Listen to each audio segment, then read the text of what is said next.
pemicunya kalau saya dengar dari dia, pertama dia mengenai lampu merah.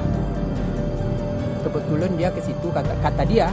Nah, kalau saya tidak berjumpa dengan orang Desut kan, kata dia jumpa dengan Desut. Oh, di situ ada lampu merah. Ditanya, ini siapa yang masang? Kata orang Desut, tentu tidak, kan lampu merah kan. Ini tanah saya.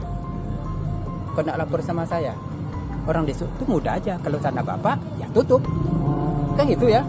Itu yang pertama. Yang kedua, dia cerita sama saya ada komplain di sini. Dia ke kebun, sudah tuh dia mau keluar otrek. Orang dari sini masuk jalan. Jadi kan orang tuh ngelason. Tentu mungkin dia tidak senang di kelas orang. Nah, mungkin dia bertanya, kita tahulah, ini tanah saya, ini jalan-jalan saya. Kata yang punya mobil backup itu, ya kalau jalan bapak tutup aja. Iya, besok saya tutup. Ah, itulah yang asalnya. Tapi selama 12 tahun ini nampaknya aman-aman ya. Berarti jalan ini udah 12 tahun ya Pak ya? Lebih kurang. Sudah diaspal malah Pak ya? Sudah 12 tahun itu tadi apa itu Pak? Ini aspalnya ini saya pun tidak tahu apanya.